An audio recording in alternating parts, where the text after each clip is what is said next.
सियावर रामचंद्र की जय।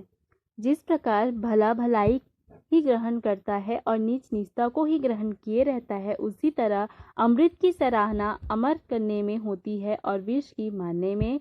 दुष्टों के पापों और अवगुणों और साधुओं के गुणों की कथाएं दोनों ही अपार और अथाह समुद्र हैं। इसी से कुछ गुण और दोषों का वर्णन किया गया है, क्योंकि बिना पहचाने उनका वर्णन ग्रहण त्याग नहीं किया जा सकता।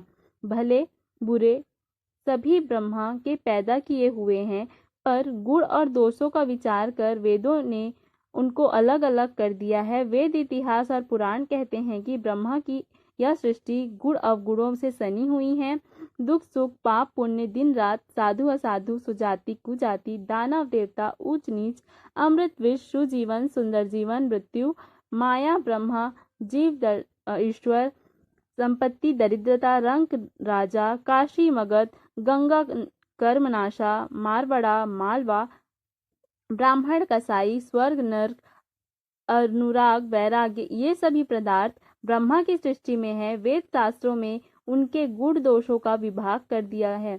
विधाता ने इस जड़ चेतन विश्व को गुण दोष में रचा है, किंतु संत रूपी हंस दोहा रूपी जल को छोड़कर गुण रूपी दूध को ही ग्रहण करता है।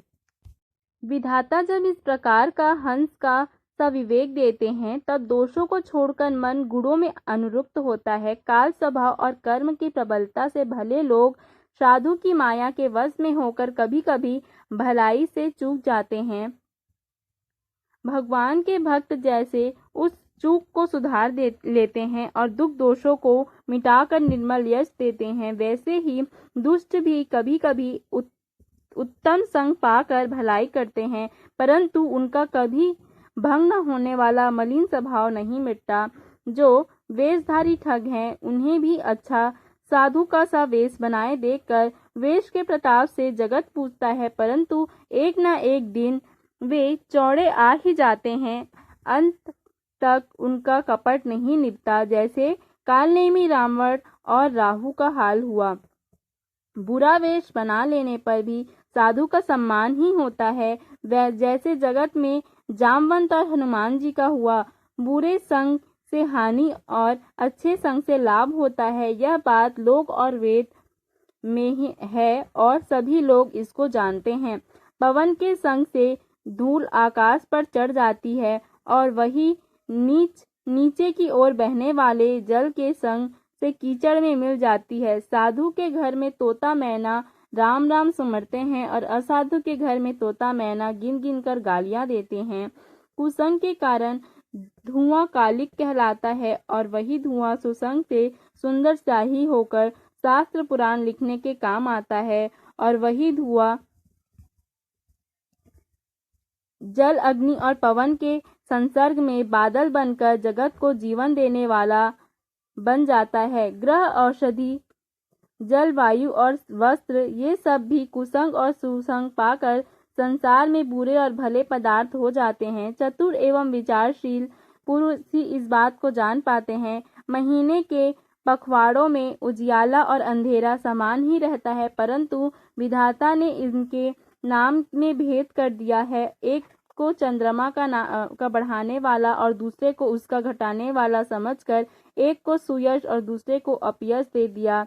जगत में जितने जड़ और चेतन जीव हैं, सबको राम मैं जानकर मैं उन सब के चरण कमलों की सदा दोनों हाथ जोड़कर वंदना करता हूँ। देवता, दैत्य, मनुष्य, नाग, पक्षी, प्रेत, पितर, गंधर्व, किन्नर और निशाचर, सबको मैं प्रणाम करता हूँ। अब 84 लाख योनियों में 4 प्रकार के जीव जल, पृथ्वी और आकाश में रहते हैं। उन सब से भरे हुए इस सारे जगत को श्री सीताराम मैं जानकर मैं दोनों हाथ जोड़कर प्रणाम करता हूँ। मुझको अपनी सेवक जानकर कृपा की खान आप सब लोग मिलकर छल छोड़कर कृपा कीजिए। मुझे अपने बुद्धि बल का भरोसा नहीं है, इसलिए मैं सबसे विनती करता हूँ। मैं भी श्री रघुनाथ जी के गुणों का वर्णन करना चाहता हूँ, परंतु मेरी बुद्धि छोटी है और श्री राम जी का चरित्र अथाह है। इसके लिए मुझे उपाय का एक भी अंग अर्थात कुछ भी उपाय नहीं सूझता। मेरे मन और बुद्धि कंगाल हैं, किंतु मनोरथ राजा हैं। मेरी बुद्धि तो अत्यंत क्षुद्र है और इच्छा बड़ी ऊंची है। इच्छा तो अमृत पाने की है, पर जगत में जुड़ती छाछ भी नहीं है। सज्जन मेरी ठिठाई को क्षमा करेंगे और मेरे बाल वचनों को मन लगाकर प्रेम पूर्वक सुनेंगे। जैसे बालक जब तोतले वचन बोलता है तो उसके माता पिता उन्हें प्रसन्न मन से सुनते हैं, किंतु क्रूर, कुटिल और बुरे विचार वाले लोग जो दूसरों के दोषों को ही भूषण रूप में धारण किए रहते हैं, अर्थात जिन्हें पराये दोष ही प्यारे लगते हैं, हंसेंगे। रसीली हो या अत्यंत फीकी, अपनी कविता किसे अच्छी नहीं लगती, किंतु जो दूसरों की रचना को सुनकर हर्षित होते हैं, ऐसे उत्तम पुरुष जगत में बहुत नहीं हैं। हे भाई, जगत में तालाबों और नदियों के समान मनुष्य ही अधिक हैं, जो जल पाकर अपनी ही बाढ़ में बढ़ते हैं। समुद्र सा तो कोई एक विरला ही सज्जन होता है, जो चंद्रमा को पूर्ण देखकर दूसरे का उत्कर्ष देखकर उमड़ पड़ता है। मेरा भाग्य छोटा है और इच्छा बहुत बड़ी है, परंतु मुझे पूर्ण विश्वास है कि इसे सुनकर सज्जन सभी सुख पाएंगे और दुष्ट हंसी उड़ाएंगे। किंतु दुष्टों के हंसने से मेरा हित ही होगा। मधुर कंठ वाली कोयल को कौवे तो कठोर ही कहा करते हैं। जैसे बगुले हंस को और मेढक पपीहे को हंसते हैं, वैसे ही मलिन मन वाले दुष्ट निर्मल वाणी को हंसते हैं। जो ना तो कविता के रसिक है और न जिनका श्री रामचंद्र जी के चरणों में प्रेम है, उनके लिए भी यह कविता सुखद हास्य रस का काम देगी। प्रथम तो यह भाषा की रचना है, दूसरे मेरी बुद्धि बोली है, इसमें यह हंसने की योग्य ही है। हंसने में उन्हें कोई दोष नहीं जिन्हें ना तो प्रभु के चरणों में प्रेम है और ना अच्छी समझ हो, उनको यह कथा सुनने में फीकी लगेगी। जिनकी श्रीहरि और श्रीहर अर्थात भगवान शिव के चरणों में प्रीति है और जिनकी बुद्धि कुतर्क करने वाली नहीं है, अर्थात जो श्री हरिहर में भेद की या ऊंच नीच की कल्पना नहीं करते, उन्हें श्री रघुनाथ जी की यह कथा मीठी लगेगी। सज्जनगण इस कथा को अपने जी में श्री राम जी की भक्ति में भूषित जानकर मधुर वाणी से सराहना करते हुए सुनेंगे। मैं ना तो कवि हूँ, न वाक्य रचना में ही कुशल हूँ।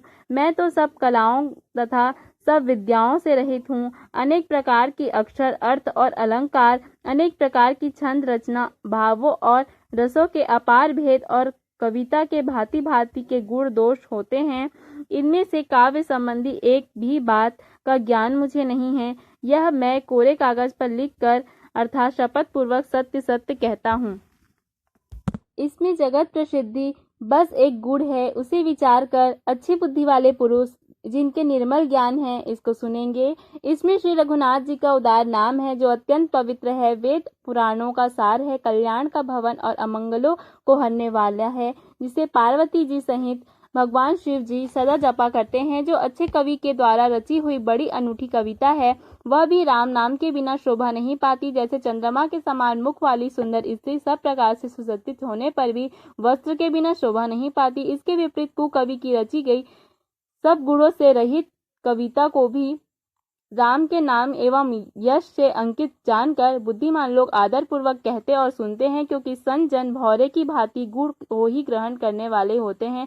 यद्यपि मेरी रचना में कविता का एक भी रस नहीं है, तथापि इसमें श्री रामचंद्र जी का प्रताप प्रकट है। मेरे मन में यही एक भरोसा है, भले संग से भला किसने बड़प्पन नहीं पाया। धुआं भी अगर के संग से सुगंधित होकर अपने स्वाभाविक कड़वेपन को छोड़ देता है। मेरी कविता अवश्य भद्दी है, परंतु इसमें जगत का कल्याण करने वाली राम कथा रूपी उत्तम वस्तु का वर्णन किया गया है। इससे यह भी अच्छी ही समझ आएगी। जय श्री राम।